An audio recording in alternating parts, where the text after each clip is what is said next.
Até o momento, vocês viram exemplos de enantiômeros, que são aqueles que existe relação imagem-objeto e não se sobrepõem, e de astereômeros, exemplos cis e trans, que não existe relação de imagem-objeto. Porém, podemos ter outros exemplos de diastereômeros, quando existe mais de um centro de quiralidade em uma mesma substância. Por exemplo, aqui no 2,3 de bromopentano, nós vemos 2 centros de quiralidade, ou como no colesterol, onde existem 8 centros de quiralidade. Tanto em um como o outro vão existir muitos estereisômeros. E para nós sabermos o número máximo de estereisômeros, nós vamos usar essa fórmula, que é 2 elevado a n.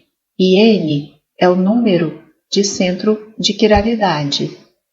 No caso do 2,3 de bromopentano, ele tem 2 centros de quiralidade.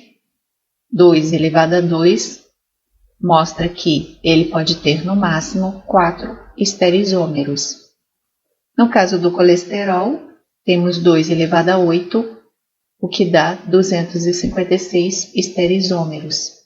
Isso é um valor teórico, porque na verdade o colesterol é uma substância natural produzida por enzimas, e como as enzimas são quirais, elas produzem exatamente este composto único, e não os 256 estereisômeros possíveis. Quando nós temos essa substância que possui 2 centros de quiralidade, vemos aqui nessa tabela. Se nós tivéssemos 0, seria uma substância apenas, a quiral. Temos 1, que foi o que nós vimos até agora. Temos 2 enantiômeros, o R e o S. Agora, com 2 centros de quiralidade, nós podemos ter 4 estereisômeros, que vai ser RR, SS, RS e SR. Aumentando para 3, nós vamos ter 8 estereisômeros, 4, 16 e assim por diante. Observando agora essa substância, nós vamos desenhar todos estes estereisômeros. Mas primeiro, eu vou colocar essa substância nesta forma, que é a projeção com os substituintes eclipsados. Vejam que desta forma vai ficar mais fácil para a gente fazer o desenho e a comparação destes estereisômeros.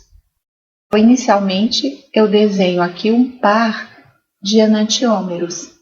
Vejam que existe a relação de imagem-objeto. Aqui eu tenho um enantiômero e aqui eu tenho outro enantiômero. Mas vejam que se eu tentar sobrepor um ao outro, eu não vou conseguir. Fazendo agora a nomenclatura RS, nós temos que este é um S, 2R, enquanto que este é um R, 2S. Com isso, nós vemos que existe uma diferença entre eles na própria nomenclatura. Agora, desenhando o outro par de enantiômeros, vejam que aqui eu coloquei os 2 bromos para a frente do plano. Aqui também eles estão para a frente do plano. Neste outro par, nós temos um bromo para frente e o outro para trás do plano, para trás e para frente. Por isso que este é um novo par de enantiômeros. Temos aqui objeto e imagem, e eles não sobrepõem um ao outro. Fazendo agora a nomenclatura RS, nós temos que aqui os 2 centros de quiralidade são R, e aqui os 2 centros de quiralidade são S. Vemos que existe uma diferença aqui, um S, 2S, um R, 2S, um R, 2R, um S, 2R. Então vejam que não coincide as letras. O que nós vemos até o momento é que existe uma relação de objeto-imagem entre esses pares, este par e este par, o que faz com que eles sejam enantiômeros. Mas quando nós comparamos o número 1 com o número 3, nós vemos que não existe relação de imagem-objeto, nem entre o 2 e o 4, nem entre o 3 e o 2, ou entre o 1 e o 4. Então, toda vez que eu tenho estereisômeros que não têm relação de imagem-objeto, eu digo que eles são diastereômeros, que é o que acontece com o 1 e o 3, o 1 e o 4, o 2 e o 4, o 2 e o 3. Todos são pares de diastereômeros, enquanto que os pares de enantiômeros têm que ter relação imagem-objeto. Para a gente conseguir distinguir bem os pares de enantiômeros e os pares de diastereômeros, nós podemos usar a nomenclatura RS. Vejam que aqui houve uma inversão. Um S para um R, 2R para 2S. Então, houve essa inversão nos centros de configuração. Enquanto que aqui embaixo, nós tínhamos que os dois eram R e aqui os dois são S. Também é uma maneira da gente saber se são enantiômeros ou diastereômeros, porque quando nós comparamos o 1 com o 3, vejam que não ocorre essa inversão, só ocorre em um dos centros de quiralidade, o outro permanece igual. Então, aqui era um S, 2R, aqui é um R, 2R. Então, o 2R permaneceu igual, só trocou o centro de quiralidade 1. Enquanto que, quando eu comparo enantiômeros, eu tenho a inversão dos dois centros. Olhando aqui, quando nós tivermos 3 centros de quiralidade, nós teremos 8 estereisômeros, que vai ser 2 elevado a 3. Existem 4 pares de enantiômeros, então todos esses são pares de enantiômeros, e quando eu comparo, por exemplo, este daqui, que é um R, 2R, 3S, quando eu comparo ele, por exemplo, com esse aqui de baixo, ou com este outro, ou com este aqui, com o outro ali, todos vão ser pares de diastereômeros, porque não vai existir uma relação de imagem-objeto deste com todos estes outros aqui, apenas com seu enantiômero.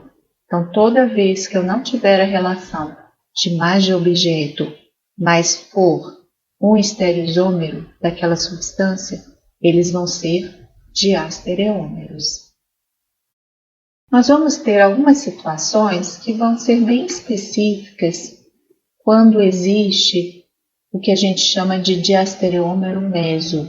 Então, vamos ver esses dois exemplos aqui. Tanto neste caso, que é um composto cíclico, como neste, que é uma cadeia aberta, existem 2 centros de quiralidade.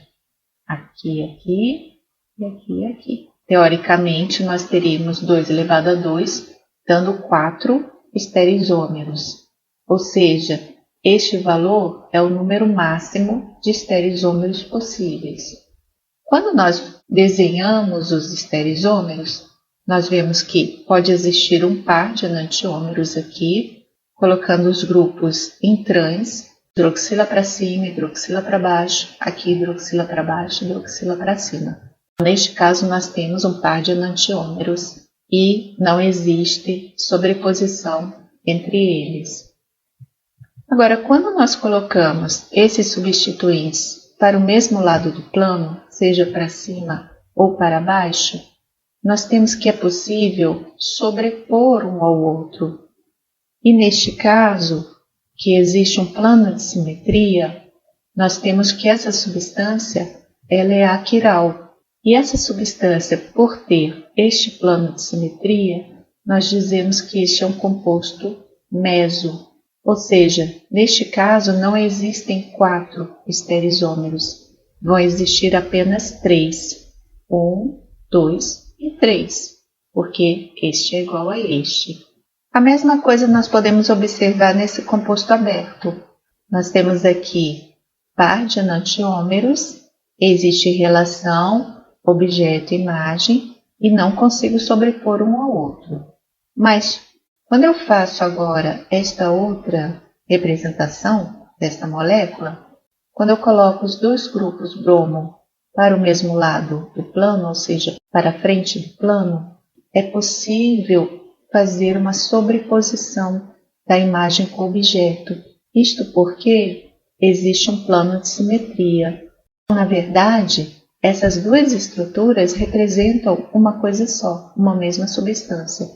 E essa substância é o composto meso. Também aqui não existem 4 estereoisômeros. Nós teremos apenas 3. 1, 2 e 3. Então lembrar também que o composto meso ele não tem atividade óptica, ou seja, a rotação específica dele é 0, exatamente porque existe um plano de simetria e essa substância é aquiral. Se ela é aquiral, ela não desvia a luz. Então, neste caso, como neste caso, teremos apenas 3 substâncias, sendo que 2 são oticamente ativas, que é o par de enantiômeros aqui e este par de enantiômeros aqui.